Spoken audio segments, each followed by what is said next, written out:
King David cursed Mount Gilboa after his beloved friend Jonathan, and King Saul died here.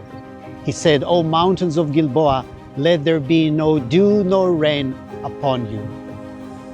This is Ran Silberman for All Israel News.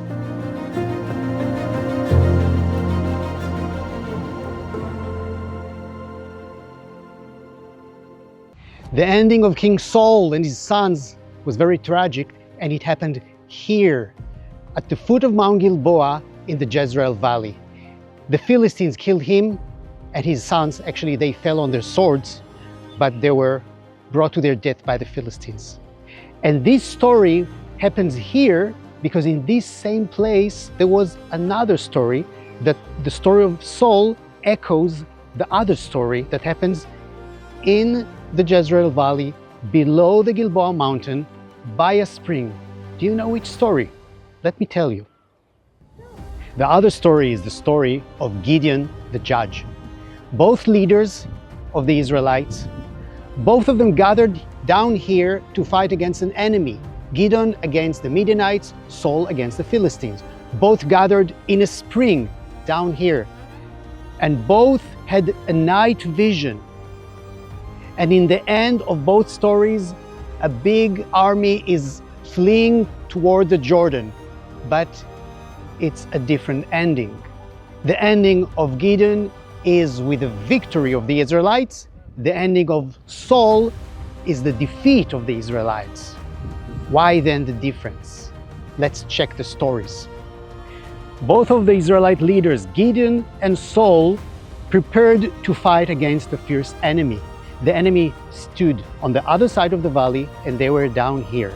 And both of them were fearful. So both of them had a night vision.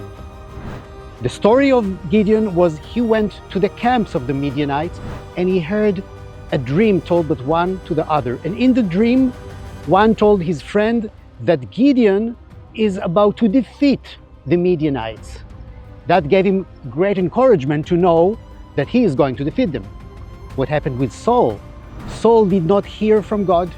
He was trying to call God. God did not respond to him. So what did he do? He went to a medium, again on the other side of the valley, again at night, and again he had a vision. But what a different and terrible vision he had. The medium brought Samuel, and Samuel told him, "Tomorrow you will be dead." And indeed, the two stories end in a complete different way. The whole of the army of the Midianites in the time of Gideon fled all the way to the Jordan and beyond the Jordan, and Gideon chased them and killed many of them. The opposite happened with King Saul. Saul was defeated by the Philistines, was killed here at Mount Gilboa, and the whole of Israel escaped and fled to the Jordan River, chased by the Philistines. Both Gideon and King Saul came to a spring where they camped the night before the big battle with the enemies. This is the water of the spring of Harod, Gideon's spring. To here, God brought Gideon, and here he prepared his army. From many thousands of people, only 300 were left, according to the way they drank the water. Gideon constantly heard from the Lord, not always liking what he heard, but always obeying. What about King Saul? King Saul didn't obey, and he also didn't hear from the Lord, to the point that he had to go to a medium. The same medium that he persecuted and destroyed, he ended up going to a medium to ask what to do. And he didn't like what he heard.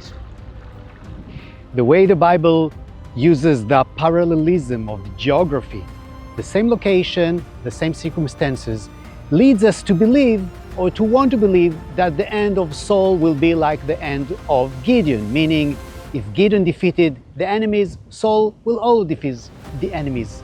However, the end is different, and we start to see the signs in the story. Saul does not hear from God. Saul take all of Israel instead of only 300 people. Saul get very bad vision from Samuel, and then the end, Saul dies and Israel is defeated. So using this parallelism causes us to understand that it's not about circumstances, it's not about location, it's only about how faithful we are to God.